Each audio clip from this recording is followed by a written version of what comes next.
Yes guys, welcome back to the channel. We are 10 days out from show number 1 today. It is rest day and I'm gonna take you through what I'm eating at 10 days out to lose body fat. The last few days of digging, the lowest the calories have been so far. So I'm gonna walk you through exactly what we're eating for today's rest day. So first of all, before any foods, I am getting the first bunch of steps boxed off. So I am going for a 40-minute walk. I have 10,000 steps to do today. Obviously, I'm very sedentary all day. I work at my desk all day long. So if I don't get up and actively go for walks, I will get like 2,000 steps across the whole day from walking to my kitchen. So first of all, 40 minutes walk, and then the rest of my steps throughout the day, I will split them up into like 10, 15-minute blocks. So 40 minutes will get me in around 5,000 steps. That's half my steps done, and I will trickle the rest in over across the day. So first things first, and then we will get into the good stuff. Let's fucking go. Not many of these left, man. Let's do it. Yes, gang, so steps boxed off, just in the middle of getting the first meal ready, which I will show you. I'll dish this up and I will talk you through kind of where we are sitting here while I'm getting this dished up. So took checking pictures and video this morning and sent them over to Cuba. I was pretty happy with the look this morning. So after a couple of high days, after the last video, we actually had another high day the next day, and then we got back to work. So basically 2 high days, body weight came up to 115, and then it started to trend back down over the last few days. And today we are 113.2. So my lowest so far was 112.6. So I reckon by tomorrow we should be back down at 112.6, and then with a few more days of fat loss left. So honestly, I reckon we'll probably see, oh yeah, I reckon we'll probably see maybe 111s by the weekends. But also, one change that we are making from today is with growth hormone. For me, it causes a lot of water retention. And obviously that's okay in off season and during a prep. I feel like it definitely keeps your performance in a good position as well, having a bit of extra water there. But now I want to see that water gone so I can really be in true more condition as well. And what we're going to do is pull the GH in half from today. So I do my GH pre-bed, so I will cut it in half today, and then we will see how the body responds over the next couple of days. And we may pull it completely before the show, but we'll just see. We'll see how the body responds. We'll see how the water drops off. So I think, yes, we'll see some more body fat come off over the next few days, but we will also see a drop off in water from the GH as well, which I'm expecting probably about 3-4 pounds to come off just from that, to be honest with you. So we will see, and we'll gauge kind of the response that will have. But that is where we are sitting. I will give you an update, a physique update over the next couple of days too. Once we take another little bit of shift forward, and I will show you where we are at. But 10 days out today. Meal 1, beetroots, absolute king. You know I love my beetroot. And today is rest day. So I have my salmon today with today's rest day. This is the lowest the calories have been so far. So you will get not just a high day and me eating loads of food, but you'll see me eating slightly less food today in comparison to what I have been. So it'll be a little bit different. It'll give you a bit more of an insight. And to be honest with you, I actually prefer these days. I like the days where I have to push on. Honestly, I feel so much better. You know, I feel the days where I have more food, even the high days as well. I just feel, more sluggish, I feel more tired. My mind will be fucked because I'm like, I want to dig harder, I want to pull off more body fat, and I feel fucking worse eating more food. So on these days where food is lower, like, I love it. I love feeling worse. Even this morning on the treadmill doing my walk, I was starting to go a little bit hypo. So blood sugars were dropping. I was like, okay, this is good. You know, I think a lot of people would get kind of worried when that happens, and they're like, oh shit, I don't like this. But I think in bodybuilding, you have to realize, okay, there's people out there who truly love this. And for me, right, I am not in any way made for bodybuilding genetically. How I look, my physique, the shape, anything. Like, I'm just not made to bodybuild, but I just love it, so I fucking do it. But what I do have is that I just fucking love it. And I love to feel like shit. And when things get hard, that's when I thrive. So I feel like for me, that is my advantage, I suppose you could say, in bodybuilding, is that this part of prep, the dig, when body fat gets lower, I actually thrive off this part. I don't find it a challenge whatsoever, even though it's hard. What I always say, right, is I've been through some very low times mentally in life. So has everyone. But for me, okay, physical discomfort is so much easier than mental pain. So for me struggling physically, hungry, energy being low, etc., that is fucking easy. Physical discomfort, physical pain, I will choose that over mental pain any day of the week.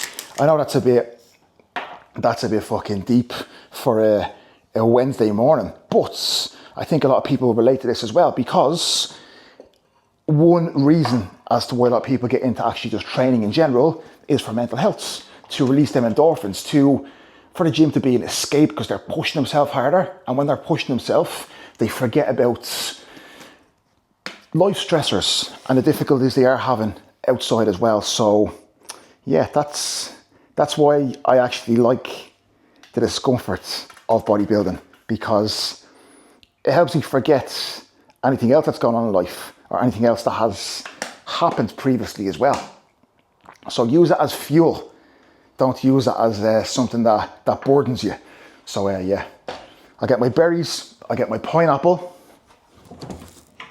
I will show you the meal and we'll crack on with the day. So meal number one is ready, guys. We have 2 whole eggs, 175 grams of egg whites of these lads, 30 grams green beans, 25 grams of beetroots. We have 50 grams of cream of rice. Poverty portions for me today. On the cream of rice, we have some ground cinnamon. Then we have 100 grams of berries in there as well. And today I actually mixed the whey into a paste. So 20 grams of whey here. I got some shit for putting the powder onto the cream of rice and just eating it raw dog. So I love it, but I said, you know what? I'll do this today, and I'll put this over the top of this, or I may just eat this on its own before. I will see, but we're being adventurous. So yeah, beetroot. We have the black pepper on the eggs. We have the ketchup on the eggs. That is meal number one on this beautiful rest day. Beautiful. Like I said, I'd much prefer lower cream of rice and eggs in here.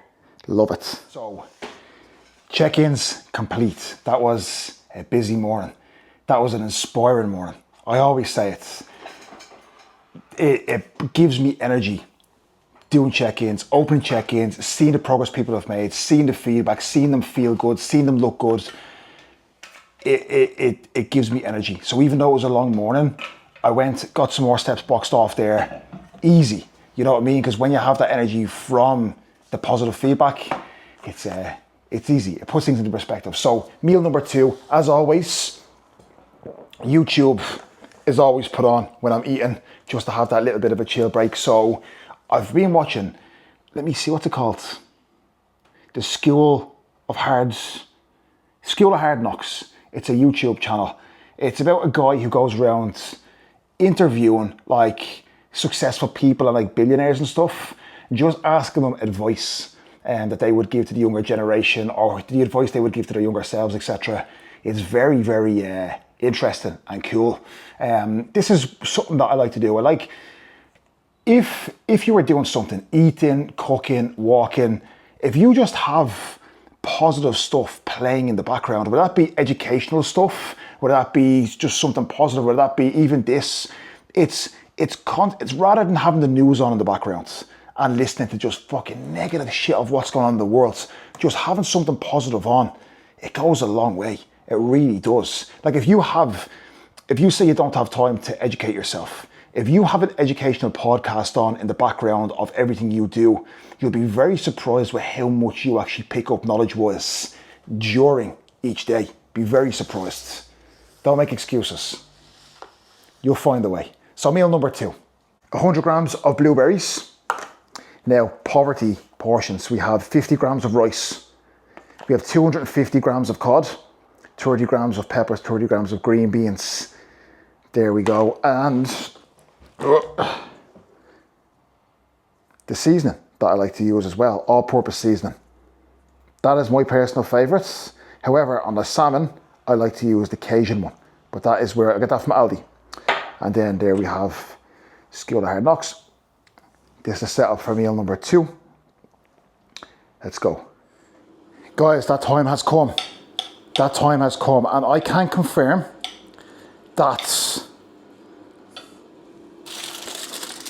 we are still alive and kicking. I can confirm we are still fucking alive and kicking. Look at that, baby. Look at that. Honestly, right, I have to admit, I literally have not thought about food once this prep. That's being completely honest. Like, Jem said to me the other day, what are you gonna have post-show? I literally forgot it was a thing. Like, I was like, oh shit, yeah, food post-show. Well, I have multiple shows anyways, but I hadn't even thought about that because I don't want to think about any sort of food because it will just put me in a mindset where I'll just want it now. I can't have it for weeks, so why would I even think about it, for starts? But second of all, I literally do not fucking care. And the reason being, right, I fully believe this. This salmon still being in my meal plan on a rest day, that one meal every like 4 days, having that to look forward to and having that, to me, I would nearly choose that ahead of any sort of free meal. It's absolutely nuts what it's done for me mentally.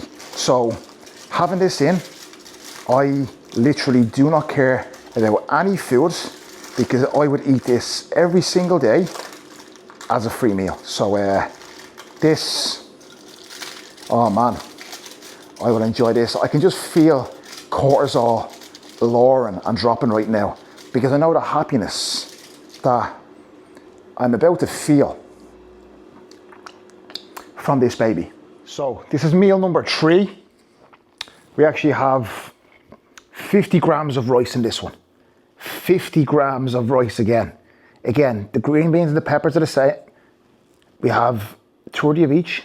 We have 23 beetroot to be precise, and then 250 grams of salmon. We also have 100 grams of pineapple. Do you know what's banging about this pineapple? Because it's frozen, yeah?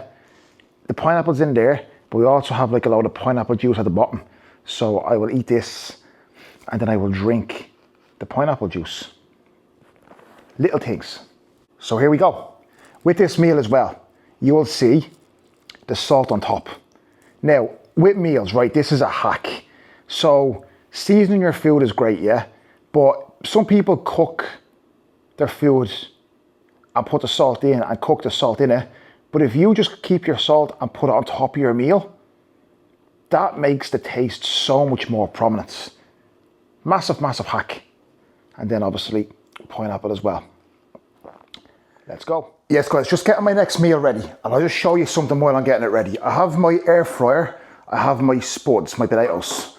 Gonna put the potatoes into the air fryer. 1 Carl spray. Gonna do 2 sprays. 1, 2. Then we have cinnamon. Put a little bit of cinnamon sprinkled in on the potatoes. Now, potatoes into the air fryer for 20 minutes at 180 degrees. We'll see that when they come out. Right, so meal number 4. 100 grams of apple, 250 grams of cod, 200 grams of the potatoes, Look at them. Crispy, the cinnamon.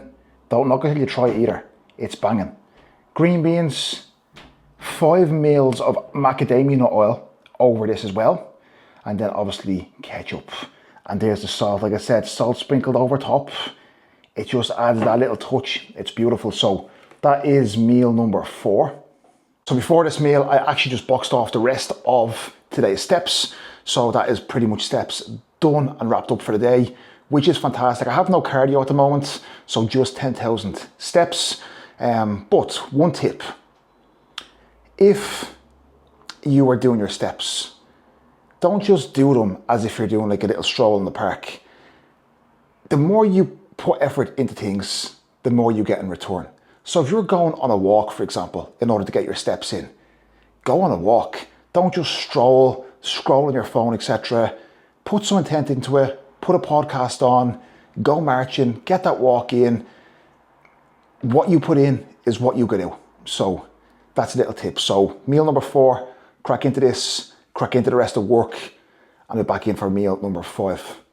I'll catch you then. Rest day is nearly complete. I can feel a new low coming tomorrow. I can feel myself leaner. You know, as the day is going on, you know towards bedtime when you're going to wake up leaner. And you know when you're like, you know what, I won't wake up at a new low tomorrow. You just know. You get to understand your body a little bit more deeper into your bodybuilding career that you get. And you kind of know what's going to happen before it actually happens because of the way you feel. So yeah, I know a new low is coming tomorrow. But man, even on this lower fuel today, it's hard not to feel good when you know you're going to wake up tomorrow with progress. Ultimately, I could feel absolutely dog shit. Number 1, I'll still say I feel good. But number 2, if I know I'm going to progress, that is truly all that matters to me. It's ignore your emotions, stick to the fucking plan. So meal number 5. Here we have 50 grams of rice, 250 cod, peppers and green beans again. Beautiful. I actually love cod. I really, really do. And then we have 100 grams of apple again. Well, I'd want to love cod considering I eat so fucking much of it. Of fish. Yes, pretty smells. This is going to go down as well after this meal and get me in that sleep state. One of the main reasons as to why I still feel somewhat decent and training is still good and recovery is still good is because I've been obsessed with my sleep this prep. I always have been, but this in particular, I'm a lot more relaxed. I'm not as like, you know, deeper the prep you get, you almost get like your mind goes in overdrive. I've just purposely tried to stay more calm and composed, which has allowed me to obviously have better quality sleeps, have better recovery, hunger is lower, etc. as well because of it. Also, watching that Ginny in Georgia, banging. I'm so happy I found that because that has helped me switch off at night completely, which I haven't been able to in the past in a prep. So, nearly finished. I have like 6 more episodes left. It's good, so if you haven't watched it, get on it. Last meal, meal number 6, and that's how early I'm going to bed at the moment. It is still super, super bright out. But I like going to bed early because it means I get up super early, get on top of work super early, and I love starting my day before anyone even wakes up. So yeah, I'm going to bed about 8:30. I'm waking up about 5. So I like the routine at the moment. Now, last meal.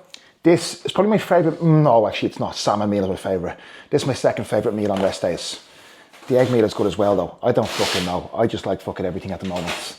So we have 75 grams of cream of rice. We have 70 grams of berries in this. We have 30 grams of berries in this. So we have 50 grams of whey and 20 grams of almond butter. Now with the whey, what I do with this 50 grams, to be precise, I actually weighed it there. I usually eyeball it, but I weighed it just to kind of figure out what it was so you could try it yourself. Put the whey into the tub. Mix, for 50 grams, I use 38 mils of water. So when you mix it, it will just, it won't do anything. It will be like, this isn't really do it. But the more you mix it and slowly do it, it will start to like paste up into like a pudding and the desserts. Try it instead of drinking your whey. So 50 grams of whey, 38 mils of water, not much, just enough for it to kind of mix up together. And that is what that is. That's the whey, the almond butter on top, alongside the berries. Also, I'll actually finish off my salt for the day. I'll put the rest of the salt onto that. And that is gonna be meal number 6. I don't have enough fingers. Meal number 6 and final meal of today's rest day. So that is it, 10 days out. Last little stint of digging for fat loss before we start peak week, which, like I said, I will be taking you through, and I will walk you through exactly what we're doing, what peak week is, how peak week is gonna work. I'm gonna walk you through it all. So stay tuned. I will have vlogs every single day from Saturday right up until show day, and I will be filming show day as well. So I'm looking forward to it. And just to give you an insight into what today's totals were, calories were 3,044 to be precise, 315 grams of protein, 311 grams of carbs, and 60 grams of fats. So that is rest day, full day of eating at 10 days out. That's the lowest fuel has been so far. Again, don't look at other people's full days of eating and say, oh, I'm gonna eat that amount of calories to lose body fat. It doesn't work like that. Everyone's gonna be different. However, you can look at some of the meals, take inspiration from them, and potentially trial some of them yourself, maybe with different amounts to suit your own individual macros and calories. But full day of eating over. Thank you very much for watching, guys. Like, share, comment, subscribe for peak week vlogs coming in a few days. Nearly there.